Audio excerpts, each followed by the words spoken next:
Hello and welcome. We bring to you today's edition of Fireworks from Kaduna State, the old capital, the historical capital of the old north central Nigeria, and of course a state that has been a lot in the news lately as a result of developments, or if you like, challenges shaping that state. And of course we'll be talking to the man that is at the center of it all.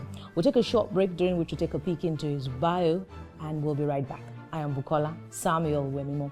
Stay with us.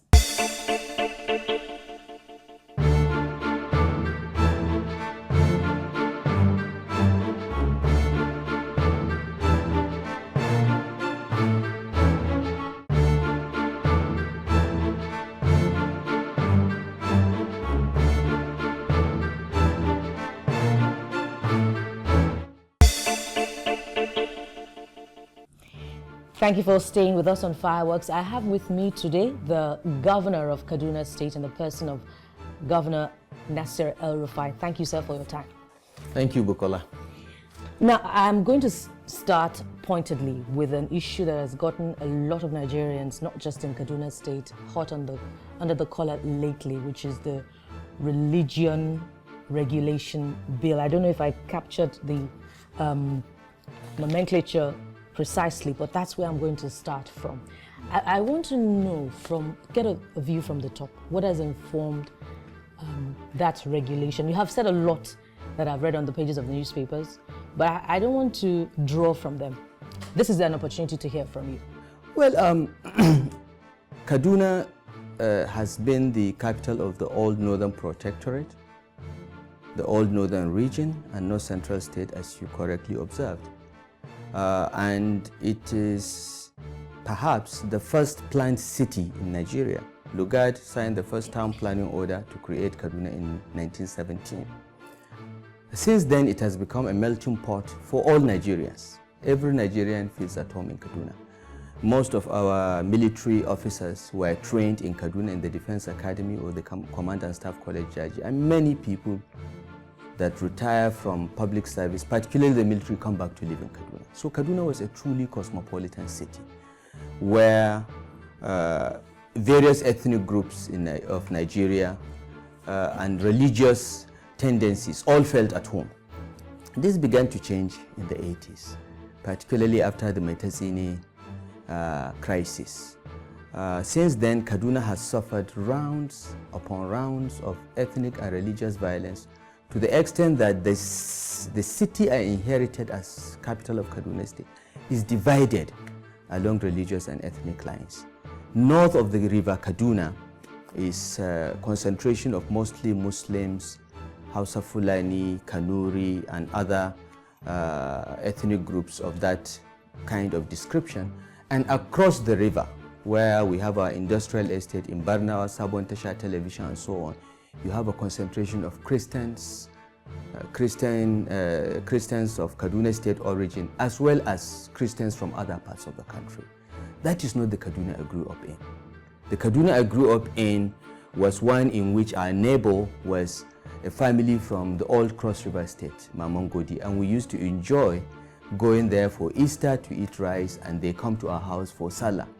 This was the Kaduna I grew up in, a city where everyone practices religion without let or hindrance.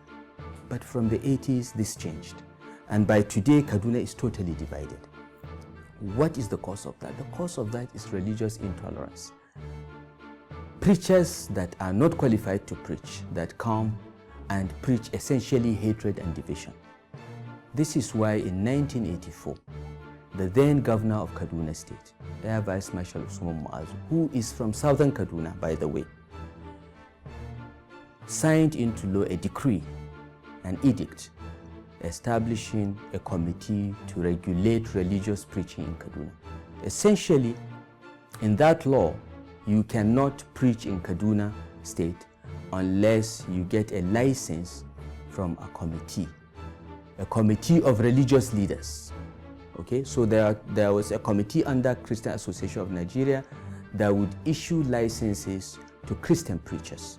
There was a committee under the Jama'atul Nasir al-Islam that will issue licenses or recommend those that will get licenses for Islamic preachers.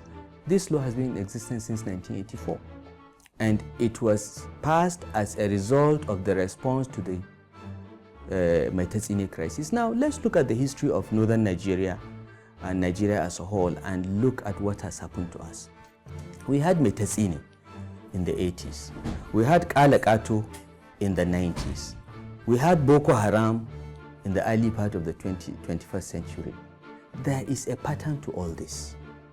Now, as responsible leaders, are we going to sit back and allow sects like this to start, grow, and then we have to use the military to deal with the problem? This thing has happened too often for us not to do something. And I think Air Vice Marshal Usman of blessed memory began to do something. All we did was we took the law, which was passed under the military, and said we needed to subject it to the democratic process. We needed to update it to take into account developments in this century. And we brought that law to the Kaduna State Security Council, the old law. It was reviewed, it was updated. The Kaduna State Security Council consists of all the law enforcement agencies in the state, including military and the SSS and so on, and traditional rulers. We have 3 leading traditional rulers. First-class chief, the Emir of Zazzau is a member, the Emir of Birnin-Gwari, and the Kobong from southern Kaduna. It was together we redrafted this law before getting it approved by the State Executive Council to go to the State House of Assembly. What is our objective? Our objective is this. When you come to Kaduna to preach, we want to know where you trained to preach. Because when I was growing up, before you can preach in a church, you have to go through seminary. Seminary is several years of training. And when you graduate from seminary, you have to understudy another pastor for some years until the church decides that you have the temperament, you have the judgment, you have the sense of balance to preach. Because the purpose of religion is to promote peaceful coexistence and spirituality and obedience to God. It is not to attack another religion. It is not to kill someone of a different faith. It is not to insist that only your religion is right. That's not the purpose of religion, okay? When I was growing up, before you can preach in a mosque, you have to go through a course of study. You have to understudy in that mosque. You have to first be the adhan, the one that calls for prayers, okay? If they look at you and see you have the right temperament, judgment, and so on, they promote you to Naibi, which is the assistant to the imam. And up until this point, you are not allowed to preach. It is only when you become the imam, and it is a Friday, recognized Friday mosque, Jum'at mosque, that you can preach on Fridays. But what do we have now? We have all kinds of people. But agitators against this bill say that it runs foul of Section 38 of the 1999 Constitution, which guarantees freedom of thought, freedom of association, freedom of religion, and the freedom to manifest that religion. Yes, but so when you took this military edict and you redrafted it in your own words, what changed? The people that are quoting Section 38 conveniently forget to read Section 45. Section 45 of the Constitution says very, very clearly, each and every right in the Constitution can be abridged in the interest of peace, public order, and security. Now, you have the right of thought and religion, right? But that right ends where the right of the next person begins. You cannot say because I have freedom of thought and religion, I can do anything I like and affect the right of others. The Constitution guarantees freedom of movement, right? But that freedom of movement is restricted to ensuring that you do not restrict the freedom of others. So there is a balance, it's not unlimited. Go and read Section 45. We took that into account. Because what do we want? We want peaceful coexistence in Kaduna State. We just got out of the Boko Haram insurgency. How did it start? It started because someone who has never went through any training, any formal Islamic training to be a preacher, started preaching his own brand of Islam, okay? And began to attract crowds because there is poverty, there is dissatisfaction with the order of things, and began to collect crowds. Look at where we are. Just recently in Kaduna, we had a clash between the Nigerian army and the Islamic movement of Nigeria. The Islamic movement of Nigeria is a Shiite sect that started like that. The person, the head of that sect, Sheikh Ibrahim Al-Zakzaki, is well known to me. We went to Ahmad Bello University together and we are both members of the Muslim Student Society. He is not a trained cleric. He studied economics at ABU. He was expelled from the university and went and completed his studies in Iran, and that's how he came back and started the movement. Now, we want to know in Kaduna, if you are preaching, what qualified you to preach? And it is not the government that determines whether you get a license or not. No, it is leaders of the Islamic organizations or Christian organizations that will look at your CV, look at your track record, and give you a license. The Constitution in sections 38 to 45 cover that. There is nothing in that law that violates the Constitution. We are very careful about that. And not even when that law prevents you from playing a cassette in public, for instance? No, the law does not prevent you from playing a cassette in public. The law prevents you from playing religious tapes and cassettes that abuse other religions, okay? That insult other faiths. You are not allowed to do that. The law also says after some time, you cannot put on your Quran or your preaching and disturb your neighbors and prevent them from sleeping, because you are now infringing on their rights as well. So this is what the law says. Many of the people I find that are shouting about the law or criticizing have never read it. It's a short law, 15 sections, and I've challenged everyone. Look at the law. Tell me which section you have a problem with, and we can discuss it. It's a human law. We are not perfect.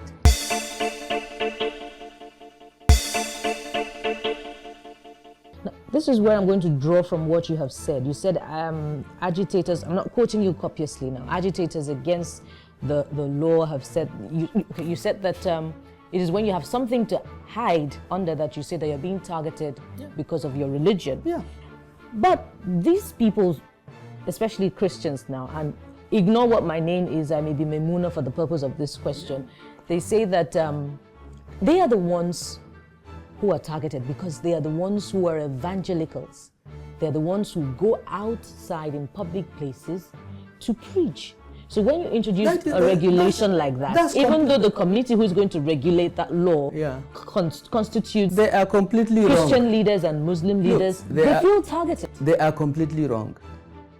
And they are telling less than half of the truth. I don't want to call them liars, but they are.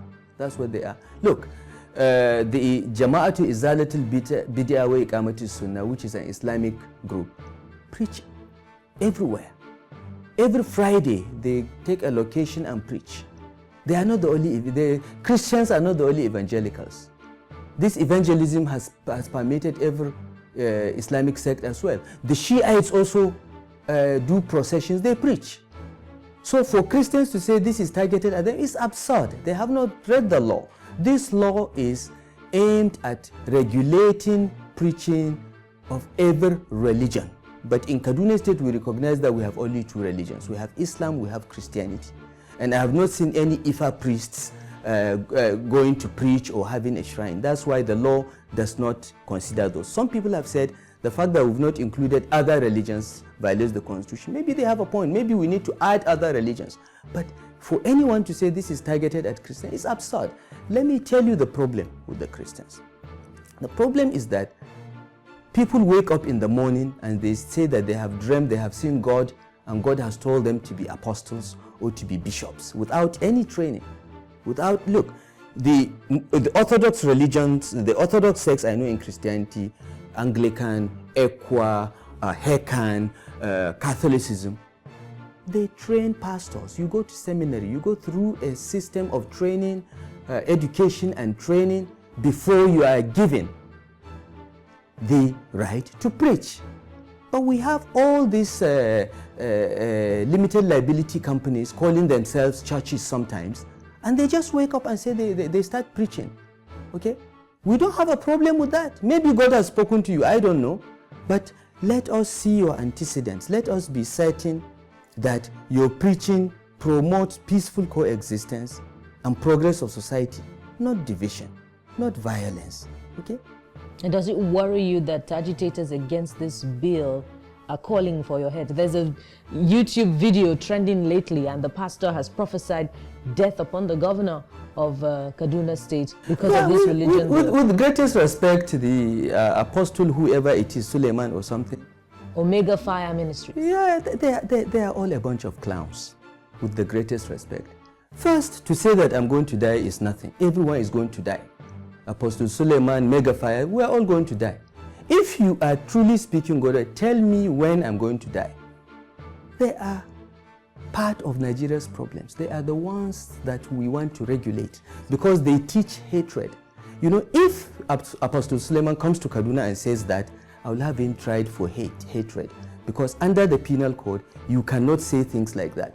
But he's out of my jurisdiction. I'm waiting for him to come to Kaduna and say that. We'll try him for hate speech.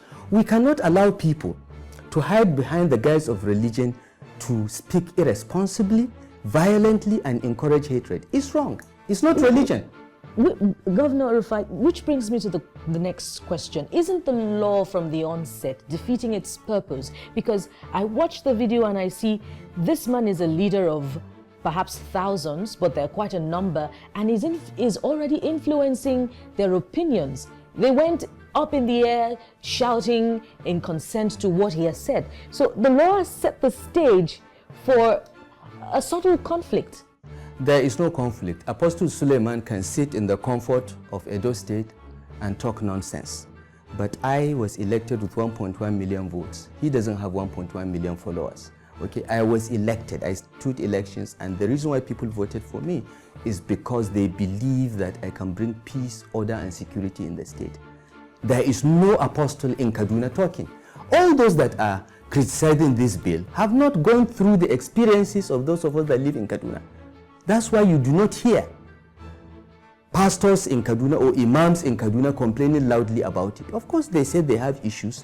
We've been meeting with them. We have met with Khan several times. We've met with the Jama'at Nasir El-Islam. We've met with Jama'at Izalat al-Bid'ah wa Iqamat al-Sunnah. They have made suggestions to improve the law, and we are open to suggestions because what we want is for the law to work. We are not out to muzzle any religion or to stop evangelism. No, we want to promote religion, but peaceful versions of religion, not the Boko Haram version that destroys society. Okay, not the Islamic movement of Nigeria version that blocks public highways, disturbs the peace of others in the name of religion. We will not accept that. As long as I'm governor of Kaduna State, I will not allow anybody hiding under the guise of religion to bring about breakdown of peace and order. I will prosecute that person with every strength I've got. Now, lastly, just before we leave religious-related issues, those who also see you as a hardliner in similar policies talk about the planned eviction, and I wonder if that is true. I'm going to get the report from you now of inhabitants of Gbagi Villa in Kaduna, and they say that the people there are predominantly Christians. I don't know what is their religion, and frankly, I don't care. Okay, I was elected overwhelmingly to bring peace and order in Kaduna State, and my job under the Constitution is to execute laws. Okay, under our laws in Kaduna State, before you build, you need two documents. You need a certificate of occupancy evidencing title to the land, and you need building plan approval evidencing our approval as government of your development. If you don't have these two, you have constructed an illegal structure. It is my duty, which I swore with the Quran, to take your building down. This is under our laws. I don't need any court order to do that because it's under the Land Use Act and the Nigerian Urban and Regional Planning Act. So this is what has happened in Gbagi Villa. Land was granted to Kaduna Polytechnic in 1976 or 79, 1,000 acres of land to build a campus of the Kaduna Polytechnic. Compensation was duly paid to those that were customary title holders there. Okay? But the Polytechnic has not developed the entire area. And these people started encroaching on the land, dividing it up illegally and unlawfully and selling it to innocent victims sometimes. Some are innocent, some are not. Okay? And Kaduna Polytechnic complained to us that they have now been upgraded to a university and they need all the land to expand. We gave them this title to land. It is our duty to restore the title and the full expanse of land to them. And we are going to do so. And Kaduna Polytechnic is not the only one. The first place we went to recover land belonging to educational institutions was Al-Huda College in Zaria, my father's hometown. And all the residents there are Zaria people. I don't know whether they are Muslim or Christians. I think they are Muslims, but that did not matter. We demolished all the houses, we evicted them, and we've recovered the land. We've gone to Kaduna, Government College Kaduna. We are going to do the same. We have been recovering land from public institutions, stealing from public institutions without regard to whoever you are. The law is blind. But if the people are able to provide certificates of occupancy... None has provided a single certificate. They are lying. None. But if they did, would they be granted compensation? Of course. If they provide certificate of occupancy and building plan approval, we cannot even touch their land. We have to give them compensation if we do. But none of them. I've just received the report. We've done a detailed investigation going back 30 years of the situation. None of them has any evidence of title. 2 of them somehow got their building plans approved without title, and we're going to deal with those that did that, because you're not supposed to give anyone any building plan approval without title. So all the buildings are going to go. Now, the fact that they are Christians or Muslims does not matter to me. People hide behind religion all the time in Nigeria when they are caught in wrongdoing. You steal public funds. When you are caught, you say it's because I'm a Muslim, or because I'm a Christian, or because I'm Yoruba or Igbo. That will not work in Kaduna State. We are applying the law blindly without fear or favor. And the fact that they are Christians does not bother me. We'll take down those buildings. The fact that they are Muslims did not bother me when we took down the buildings in Al-Huda College. So all these things, Nigerians should move away from that. The law is clear. Whether you're a Christian or Muslim, show me your CFO, show me your building plan approval. You are safe. If not, don't use religion on me. It won't work. I will not be intimidated. I've gone through this in Abuja. We took down mosques, we took down churches. They prayed, they cursed me. I'm still standing. Some of them are dead. So God knows my heart. My heart is white, it's clear. I want to implement the law. If the law is not what I think it should be, I take it to the State Assembly to make it what it should be, as we did with the religious preaching bill. But I will never waver from doing what is right just because you use the flag of religion or ethnicity. It doesn't work with Nasir El-Rufai, not under my watch. Now let's leave religion and look at what broke only days ago. You visited Senator Sheikh Hussaini to condole with him over the death of his mother. Now, can we say from this point that the ice has thawed between both of you? There was never any ice that was freezing. Sheikh Hussaini was elected senator in my state with my support, with my help. He has decided that the way he will position himself to be the next governor of Kaduna State is to criticize every policy of mine. It is his right to do so. Okay?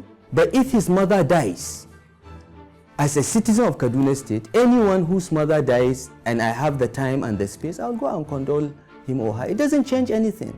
You know, I have never responded to Sheikh Hussaini's rants and abuses and criticisms because I'm the governor of everyone in the state, and the right to criticize, the right to comment on public policy is a constitutional right. I've never responded to him. I've never commented on what he's doing. The party has taken certain steps to discipline him, but that has nothing to do with me. I'm the governor of the state. I'm not the chairman of the party. But do you see his criticisms as being in line? Most of his criticisms are immature and senseless. But, you know, you have the right to be stupid. You have the right to be wise. You have the right to be sensible. It is a constitutional right. But at the end of the day, the people of Kaduna State will judge us. We are both elected officials. I am the governor of the state, he's a senator. In 2019, we'll all be up for re-election. That is if I decide to recontest. Frankly, I'm already tired. But the people of Kaduna State will have to make the choice whether what I am doing is right and give me another chance, or whether what Sheikh Sani is saying is right and deny me another chance, and give him another chance. So the time will come when the people of Kaduna will make that decision. The relationship between me and Sheikh Sani is beside the point. Even if a person is my enemy and Sheikh Sani is not, okay? If his mother dies, I will go and condole him. I have not lost a mother yet, but I have lost two children. My daughter died and my son died, and I know the pain of losing a very close relation. So I went to condole him. But it has nothing to do with whether we agree or disagree on every policy. He's free to continue his criticisms. I will continue to do what I believe in.